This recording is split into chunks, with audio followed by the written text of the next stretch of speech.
What's up, guys? How's it going? Welcome to Dave's Watch channel. Wristwatch check on my Patek Philippe 5711J. And let's talk about Vacheron Constantin and their latest offerings, right? The Vacheron Constantin 222, and why I think it's a bit of a dud, and on the secondary market, right? This guy's asking for 73,000, over 73,000 Canadian dollars. And you could probably haggle it down to about 70,000 Canadian.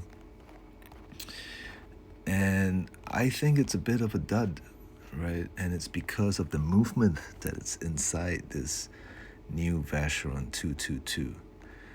They've got the new in-house, and I don't know what the caliber is, but it doesn't look that impressive. It has the hallmark of Geneva, the Poisson de Genève. Poisson, yeah, not poisson. All right, you want Poisson de Genève, you get a fish, right? Poisson, so, where and why. Thank goodness I paid attention in French class. It actually, French turned out to be pretty useful in the world of watchmaking, right? So Poisson de Genève. But it's got a nasty looking index regulator, right? So what is an index regulator? Index regulated balance wheel. Well, that's what you find in ETAs, in ETA movements, in let's find another Vacheron 222. That's what you find in ETA movements, Salida, Miyota. Just cheap Chinese knockoff movements, which is not what you want when you are, when you're spending tens of thousands of dollars, close to $100,000, right? So let's see, right? So you look, see a little screw sticking out, and the little piece of metal sticking out.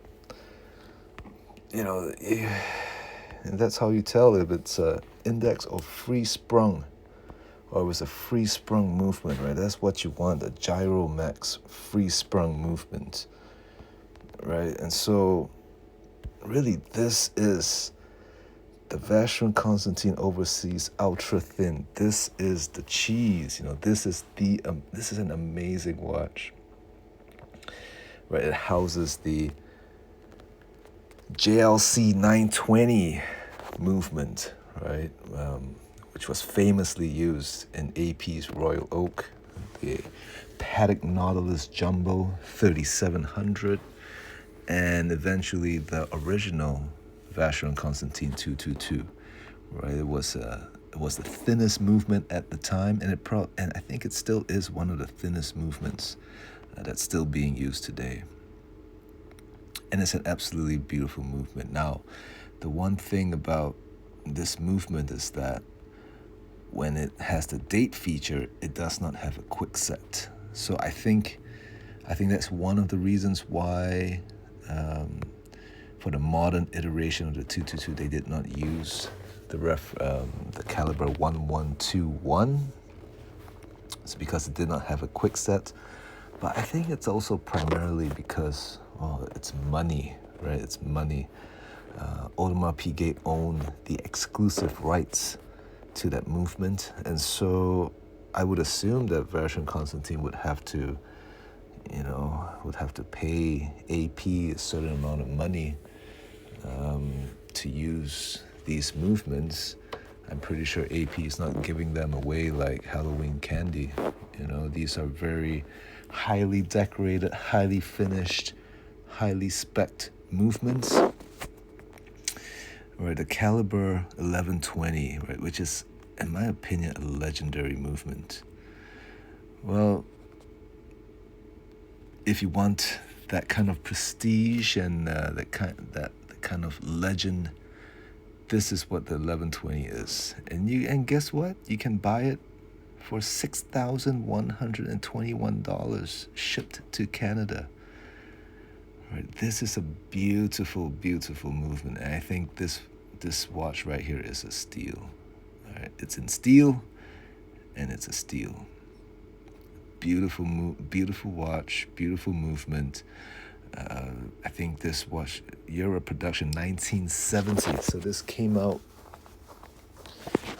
before the Royal Oak, and I think this was what the movement was, made for. Was made for dress watches, ultra thin dress watches, and I think this watch is just so perfect, right? It's steel, houses the same movement as the Royal Oak and the Nautilus.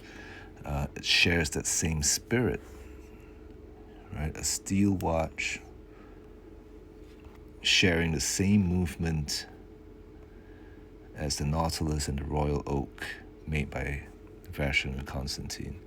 It's a fantastic watch, and I would love to own one of these. And it's a great deal in my opinion.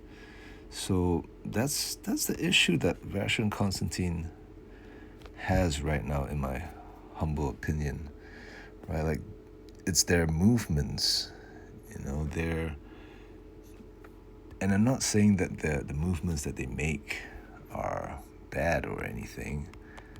It's just that I think they got caught up with in-house movements, having to make all their movements in-house.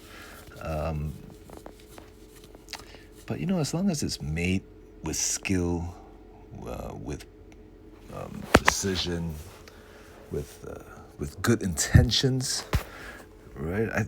It doesn't have to be in-house, right? JLC makes the best. I'd say they make the best movements in the world, right? So look at this overseas perpetuals. All the overseas perpetual calendars use the caliber 1120 as their base movement, and then they pile on the features on top of it, right? That's how they're able to keep the watch so thin, right? So, and this one's going for $196,000. Ooh, man, they're pretty pricey. All right, so you want to own a piece of history, you can own it for just a little over $6,000 in that vintage dress watch, reference 7952, I think. So if you're watching and you're looking for a cool dress watch, under the radar watch, it's something that you can wear in really sketchy areas, sketchy neighborhoods. Nobody would know what it is, but it houses probably the greatest automatic movement ever made. When it comes to movements, for me, the top three has to be the caliber 321 by Lamagna, that was famously housed in the Speedmaster, and the Rolex 3135, which is in all the, your Datejust, your Submariners and whatnot, with a quick set function. And when it comes to hot horology, the reference, the JLC 920, right, which was in the Royal Oak, the Nautilus, the 222, and now the overseas perpetual calendars, which go for upwards of $180,000. Wow, it seems like that's a lot of money. It really is a lot of money. So you want a Vacheron and Constantin watch with the same movement as the perpetual calendars and the ultra thin, which costs $160,000, $170,000, $180,000.